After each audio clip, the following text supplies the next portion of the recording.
Om Namo Bhagavate Vasudevaya. Reading from Srimad Bhagavatam, 3rd Canto, chapter number 5, entitled Vidura's Talks with Maitreya, text number 8. Yaistattvabedheradilokanatho Lokan alokan sahalokapalan Achiklapadyatra hi sarvasattva Nikaya bedo adikritah pratitah. Translation purport by Bhaktivedanta Bhaktivedanta Swami Srila Prabhupada ki.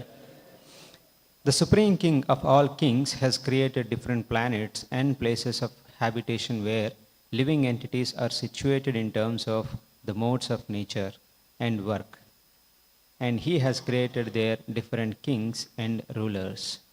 Lord Krishna is the chief king of all kings, and he has created different planets for all kinds of living entities. Even on this planet, there are different places for inhabitation by different types of men. There are places like deserts, icelands, and valleys in mountainous countries. And in each of them, there are different kinds of men born of different modes of nature according to their past deeds. There are people in the Arabian deserts and in the valleys of the Himalayan mountains. And the inhabitants of these two places differ from one another, just as the inhabitants of the Icelands also differ from them. Similarly, there are also different planets. The planets below the earth down to the Pathala planet are full of various kinds of living beings. No planet is vacant. As wrongly imagined by modern so-called scientists, in Bhagavad Gita we find it said by the Lord that the living entities are sarvagataha, are present in every sphere of life. So there is no doubt that no other planets, there are also inhabitants like us. Sometimes with greater intelligence and greater opulence. The living conditions for those of greater intelligence are more luxurious than on this earth. There are also planets where no sunlight reaches, and there are living entities who must live there due to their past deeds. All such plans for living conditions are also made by the Supreme Lord, and Vidura requested Maitreya to describe this for the sake of further enlightenment. This is the Bhaktivedanta purport. I think this was sometime in the year 1990s, 1995 or so, I'm not sure exact year. The emails were not as commonly used as it is today. They are just only very few elite people were using emails, and only in defense, in Indian Institute of Science and such premier institutes, they had started using email. So first time when I started using email, I was very excited. I sent an email to my elder brother, and the reply came. What is so normal and natural today was not natural and normal those times. Because those times, if you have to communicate to anyone, I remember when I was in college in the year 89-90, we used to go to, if urgent message has to be sent home, there was no mobiles, STD had just started, and if you have to send a message, you have to actually go to a postal office, and telegram you can do it, and that too only some, every word costs. So those were the days when every message, if you have to give, you have to think. Every word, every letter in the telegram is 30 paisa, 50 paisa something.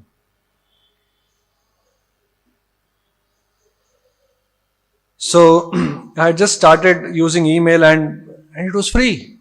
Telegram means you have to send a message. Every word, every letter costs money. So when I started sending message, the reply came, my brother is staying in Bombay and I am sitting in Bangalore, and I sent a message and the reply came. Then I thought there's so much of potential, preaching potential. So then there was also a CC. Not that you have to send separate mails. You can put many names in the CC. So 2-3 names I put. And in one shot, all the 3 people got the message. These days, you have WhatsApp group, 80 WhatsApp groups, each of them having 250 people, send a message, goes to all of them. So just think how was the mentality there. 3 people simultaneously, one shot got the message. You don't have to send 3 telegrams. So then I thought, okay, it's very important that we should preach the message. So every day from Bhagavatam, I would pick up one verse. I said, I'll make them devotees now. Finish. They will not otherwise read Bhagavatam, Nityam Bhagavata Sevaya. So every day I'm going to, so every day I'll take up one translation from Bhagavatam and started sending some 8-10 people. So I was excited and they were also appreciating. Very nice, very nice. Maybe they're not reading, but to encourage me. It's very nice. So then came a day when in the Bhagavatam, I was sending some Chitraketu, that pastime, that portion of Bhagavatam. So then came the translation. I was sending the translation only. Chitraketu had 1 million wives. I got scared.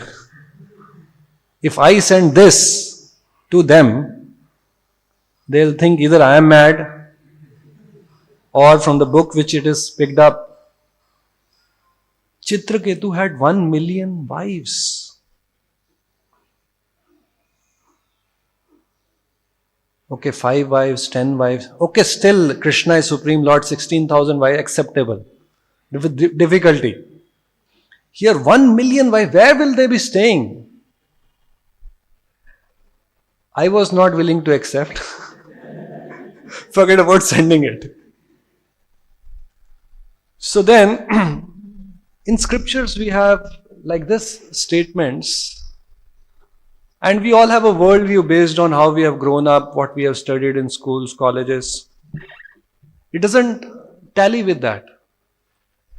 Here it is said, Bhagavatam is saying that living entities are everywhere, sarvagaha.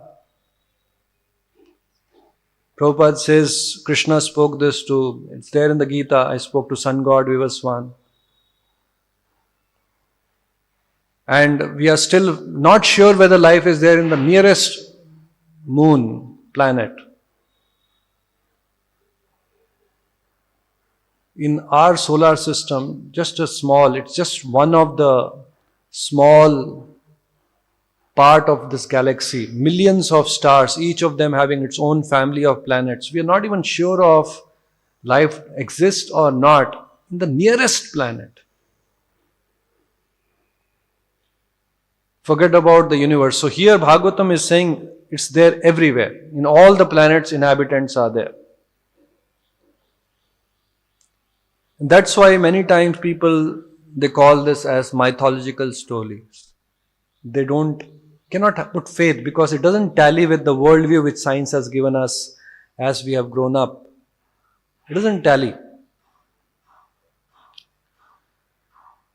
So whom do we believe? Our worldview, which is based on science, based on scientific facts, observation, or should we believe our scripture, some Rishi Muni, something they are writing, millions wives everywhere, no scientific basis, no evidence, simply you have to believe, blind faith. So we all have a worldview. Worldview means how we view the world. Everyone has a worldview. Even an ant has a worldview. I was reading an article, you may be surprised, how the bats, they have a worldview. Bats also have a worldview. When we walk around, how do we observe things? Because of eyesight, the light rays, suppose I am walking, there's a pillar in the front. Actually the light which is which is going and reflected back from the pillar, with that I can sense the pillar is 4 meters. When I come close to the pillar, I will turn so that I don't crash with the pillar. So I observe the world through my eyes. Bats, you would have probably heard, they don't observe with the eyes. You will see bats flying. Sometimes they may come inside a hall, they will be flying. Even they fly in the night. Night, there's no light. They make a sound, squeak, and that sound is thrown, it gets reflected from the surface. From that calculation, they can figure out how far is that object and they will not crash. Suppose in the night time there's no light, bat will be flying in this hall, will not be hitting anything. There's no light, they're not observing things. So they are making sound, the sound is striking the objects, it's coming back, and from that they can sense how far is that object and they will accordingly maneuver.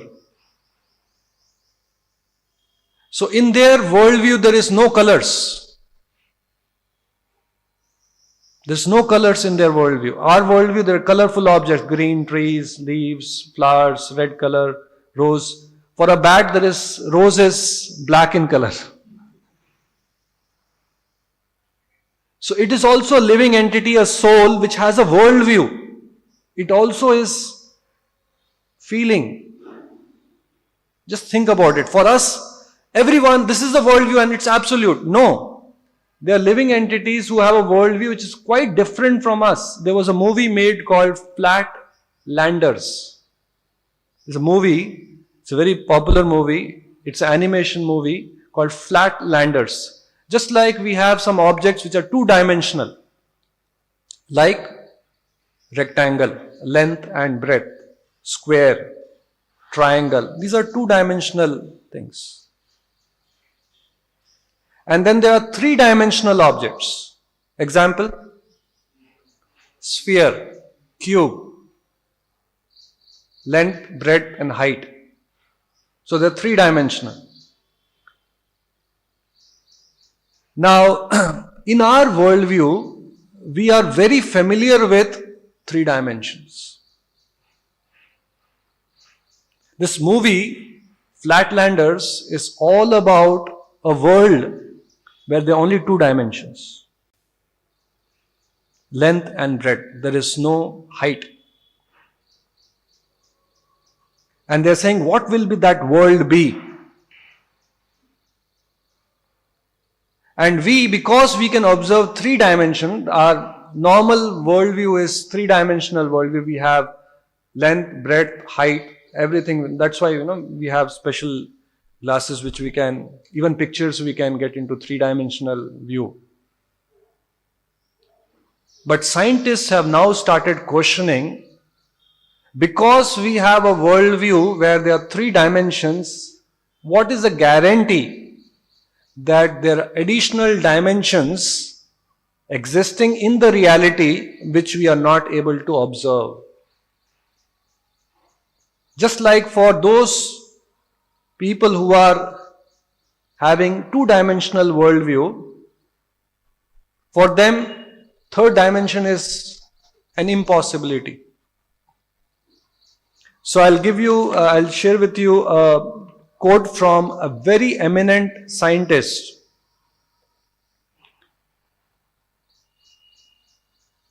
He says, this is very important for us to understand, otherwise we'll think the scriptures are all fictitious, superstitious.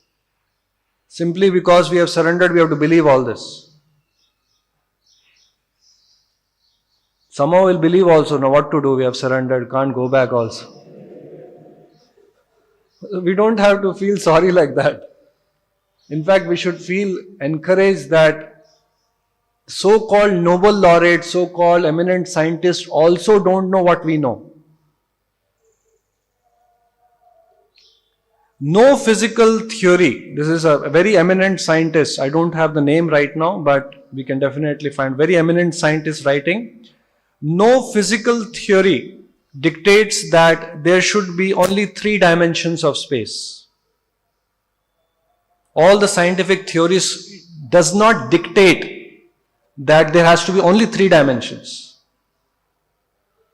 Sometimes theories, this theory is theory of relativity or something. It's only possible if there are 3 dimensions. He says, no physical theory dictates that there should be only 3 dimensions of space. Although we can't see with our eyes or feel with our fingers, additional dimension of space are a logical possibility. Although we are not able to see, because seeing is believing, we want to see everything before we believe. Other dimensions we are not able to see, we can only see length, breadth, height, 3 dimensions. He says, although we can't see with our eyes or feel with our fingers, additional dimensions of space are a logical possibility. Our senses register only 3 dimensions. So, extra dimension might sound incredible. It may look, oh, it's a fantasy. It's superstition. Because we are able to perceive only 3 dimensions. Our senses register only 3 dimensions, so extra dimension might sound incredible. But an unseen dimension is one of the bizarre possibilities. It's a possible. Existence of an additional dimension is one of a bizarre possibility. Now, in the end, he says, if someone were to ask me, the scientist is saying, do I believe in extra dimension? I confess I do. So in other words, the worldview, what we have not, because we have not done experiments, we have not gone to Mars, we don't know what's there in the Mars, one day we'll find out. Even the dimension in the world we are living, the earth planet we are living, in Hyderabad city what we are living, what we are seeing is not necessarily complete reality. Forget about where we have not gone. Okay, today we have not gone to moon, not gone to Mars, therefore we don't know what's there. Even here sitting right now, the reality is incomplete. Because we are only seeing 3 dimensions, the additional dimension, the scientist is saying, do you ask me, if someone asks me, is there additional dimension? I confess I do. I do believe that the additional dimension is possible. We are not able to see. So here Bhagavatam is saying that the living entities are present in all the planets.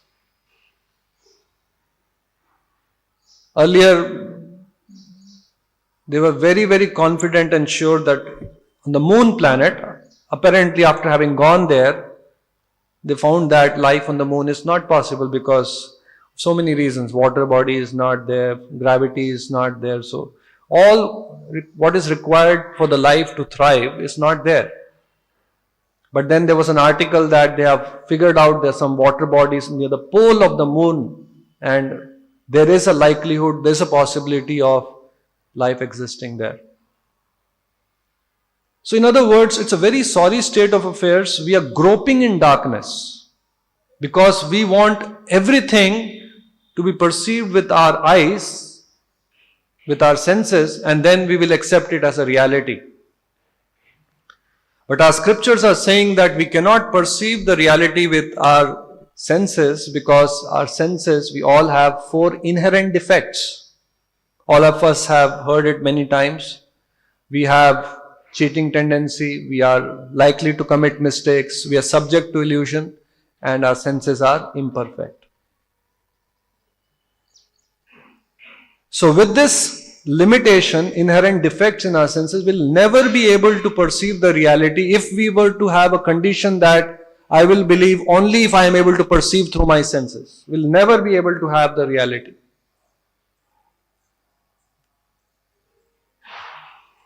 I many times give this example. Let's say a small insect or an ant, in this hall, somewhere some small hole. if it comes out, it also has an understanding of world. It also has an understanding of world. It can also sense danger. Suppose an ant is moving, you put a finger near the ant, it will turn. So it means it is understanding the world.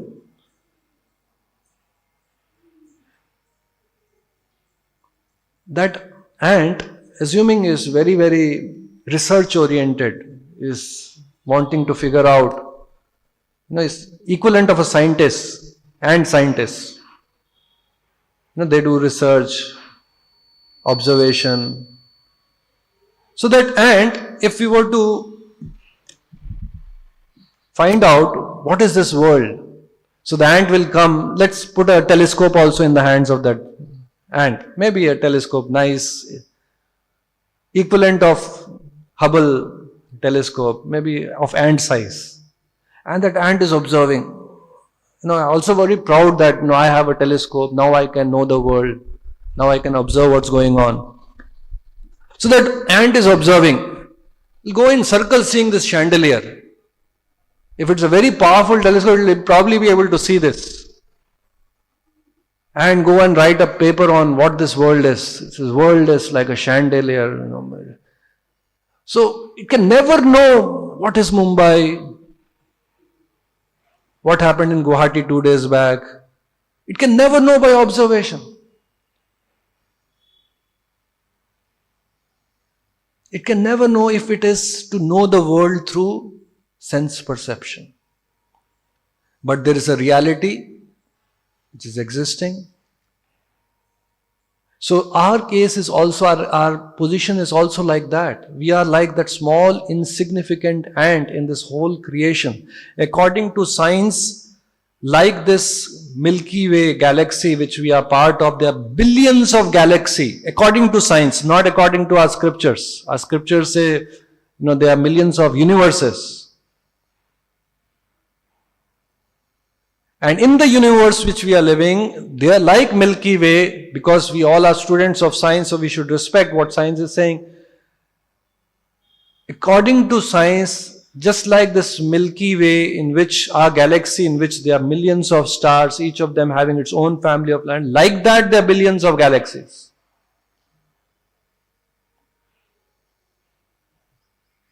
And we are in a very small, insignificant planet which is part of a solar system of one star called the Sun.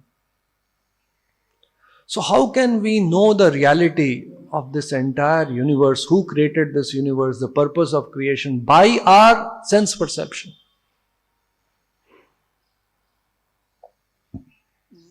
So, when we get spiritual knowledge, we understand how small, insignificant we are. Coupled with humility, I am a small, insignificant jiva. I have limited sense perception. Can't even control myself. How can I control things? When that living entity develops that humility, surrenders to the Supreme Lord, surrenders to a bona fide spiritual master. Om Ajnana Timirandasya Jnananjana Shalake. You open our eyes with torch of knowledge, we are able to sense some bit of the reality. Otherwise, out of arrogance, we can just miss out the things. Once there's an article in BTG, Back to Godhead magazine. Science also is trying very hard to know the reality. There are many, many scientists who are actually trying to seek the truth, although they have limitations, because mainly it is through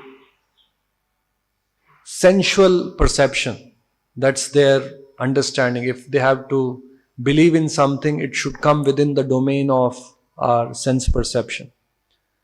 So there was one expedition through submarines, and science is going everywhere, trying to what's happening in the deserts, what's happening under the water.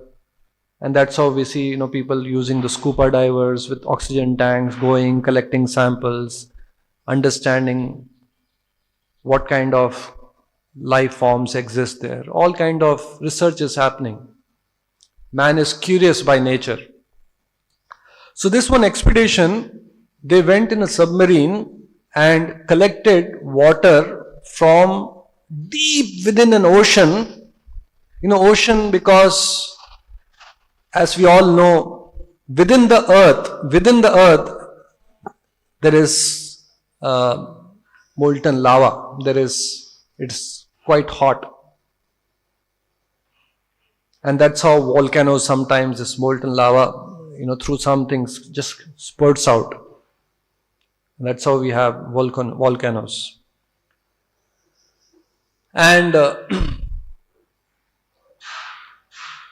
oceans, we always measure height in terms of above sea level. This mountain is 2,500 feet above sea level. Sea level is considered as a base. Sea level. But there are oceans which are miles deep. So imagine from sea level you have depth miles. So that means you're closer to the earth center relatively. And because of the pressure of the water miles and miles deep, that much amount of water, like for example 1 bucket of water, it's little heavy for us to do. 1 drum, difficult to carry. 1 bucket we can carry. 40-liter water, most of us can't carry. So imagine ocean with miles and miles deep, that much amount of water, so much of pressure is there. And that pressure and the depth, because of which there are some fissures means some cracks, because of which that molten lava, that heat from within the earth and the pressure from the top, the water is bubbling at 660 degree Fahrenheit. Anyone can quickly calculate how much does it cost Celsius, degree centigrade? What is the difference? Anyone knows?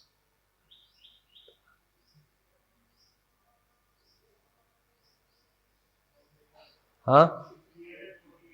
348 centigrade. Okay. So they collected water samples from there.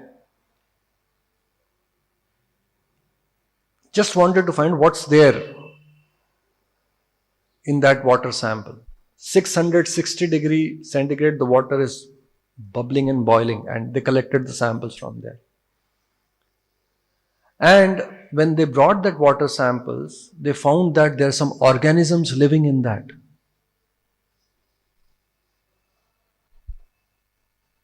Now generally science says that when we heat water to 100 degrees centigrade, that's how we sterilize in operation theaters and all, they heat the water 100 degree boiling. Now there may be other solutions to sterilize instrument. Otherwise, in boiling water, you dip the instruments because of the heat. It will burn. It will destroy all the bacteria, all the organisms. At 330 degrees centigrade or 660 degrees Fahrenheit, the water is bubbling, and when they brought those samples, there are living organisms in those water bodies, water sample. So this was very surprising to them because it contradicts the theory what we have, that when you heat the water at 100 degrees, it starts boiling, you put anything, all the organisms are destroyed. So this is just to give you an idea that all what we know of the world, the worldview what we have, is not complete reality.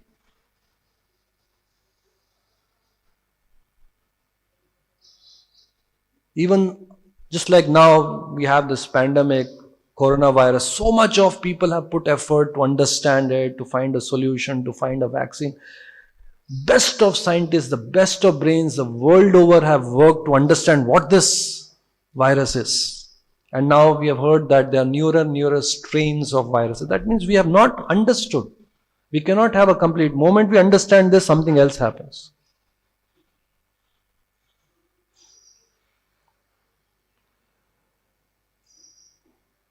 So it is not fiction, it is not blind faith. We are not following this because, okay, it's mentioned in the Bhagavad Gita, mentioned in the Bhagavatam, so we have to follow. We believe in Krishna, so whatever Krishna has spoken is right, so it cannot be wrong. So although mind says it is wrong, now I have to follow. Not like that. Whatever is said here is 100% truth.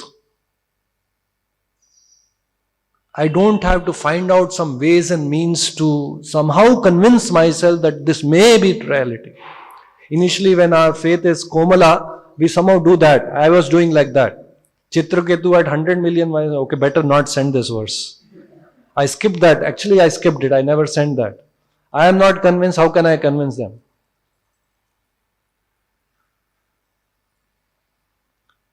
So this is a reality. In fact, we are able to see the world as it is. That's a different thing, that still we are in Maya, still we have not come out of Maya, still we have enjoying tendency, but otherwise Acharyas, Prabhupada is seeing the world as it is. That's why he is able to describe even Bhagavad Gita, which is describing about this world, about this creation as it is. He is Tattvadarshi. He has seen the truth.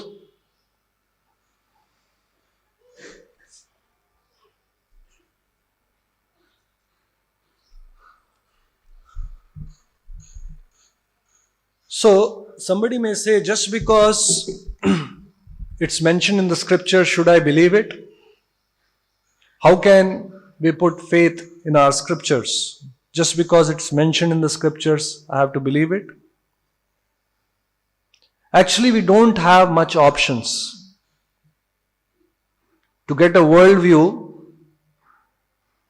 either we can form a worldview or have an understanding of the world basis what we observe through our senses. That's what science is doing.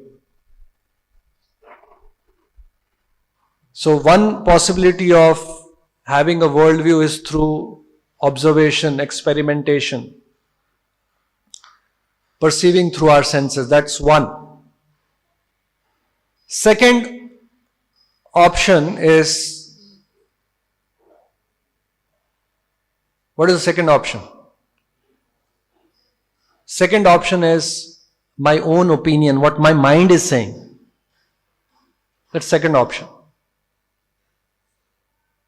First option is the worldview which very scientifically, logically, which we have learned, studied through science. That's first option. Perceiving reality. Second is, there are some philosophers who have their own understanding of world. Philosophers. So that's second point. My mind is according to my opinion. I think. As per my understanding. I feel. So there are people like that who have a worldview basis what their mind says. So we saw that how mind can cheat us, subject to illusion. Senses are limited, inherent four defects. So first two, actually if you see first two options, even if our intention is right, the tools with which we are using is faulty. For example, a businessman having a weighing scale, his intention is not to cheat customers, but if the weighing scale is defective, or the weights which he uses to weigh is defective, 1 kg is actually 980 grams. Then even if he is honestly weighing and giving, still he is committing a mistake. So that's second. First is through our senses. Second is through what I feel, according to my understanding, my opinion. And third option of worldview, anyone? Third option is through scriptures, acharyas. Through what the Lord is saying. Any other option is there? Fourth one.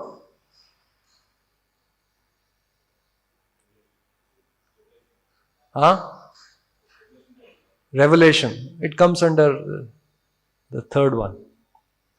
Third one, any other, huh? Learning, turning inwards. Inwards also you will, if you are doing it correctly, Paramatma will reveal. Because Sarvasya Chaham Hridhi Sannivishto, from me comes knowledge, remembrance and forgetfulness. If turning inwards without surrender to Lord, something else will come out. Some speculation will come out. Because inward means you are not connected to Paramatma, you are connected to your mind, and mind will say. Sometimes people ask this question, when thoughts are coming, how do I know it is coming from my mind or it's coming from Paramatma? If you are in Maya, then it's coming from mind. If you are Krishna conscious, coming from Paramatma.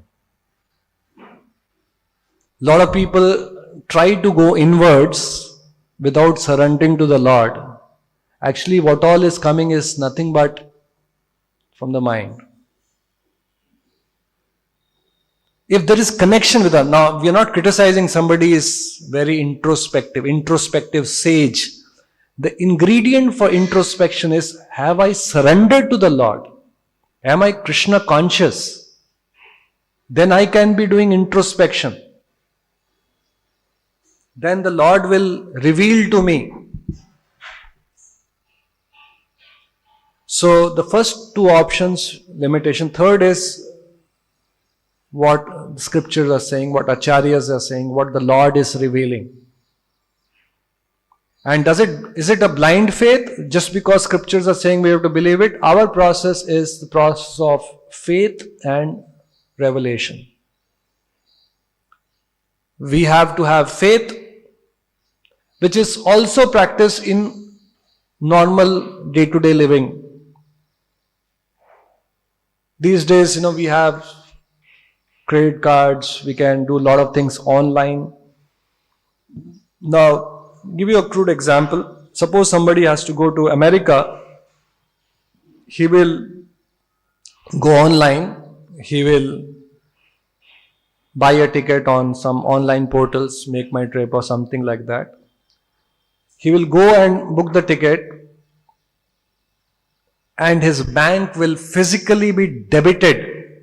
Money will get debited from his bank. And suppose a person is wanting to travel 1 month from now, his money is gone. He cannot use that money. It's debited. Suppose a person has a lakh of rupees, 40,000 rupees is debited. Now he can draw only 60,000 rupees from bank. What he has got in return? What he has got in return is one email with one PDF attached. 40,000 gone from the bank. One email, PDF.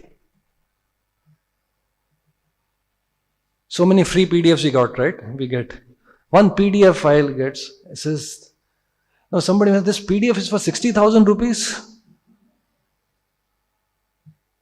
Can you prove that this is worth 60,000 rupees? Can you prove that this PDF file will take me to America? You cannot prove. You cannot prove. You have to wait for the day of travel. Go with that PDF printout to the airport. You'll be allowed inside. And then, boarding pass and all that things will happen. So you have faith that this PDF is actually a ticket which will take me to America. And when the day comes, that faith becomes a revelation. So likewise, our process is also pratyaksha avagamam susukum kartum aveyam. It will become pratyaksha. Pratyaksha means evident. That there is life after death, Atma is moving from one body to another. It's evident. For a bhakta, it's evident. For big scientists, it's not evident. It's not pratyaksha, it is blind faith. So we have faith, and then we follow a process. That which is apparently blind faith becomes a revelation. That's why we have to go to a spiritual master who is Tattvadarshi. For him, it's revelation. He's seeing the truth. He's seeing the Lord face to face. He's telling about the Lord. He's like this. His mind is like that. His feeling is like that. He is expecting this from us. So we are very blessed. We have this wonderful purports, explanation, Bhagavatam, authorized scriptures, Prabhupada explaining to us so nicely. And if we are with humility, we approach this subject, we will be able to see the reality, see the truth. We'll stop here. Anyone has any question? Anything like to ask? Granth Raj Srimad Bhagavatam ki, Srila Prabhupada ki.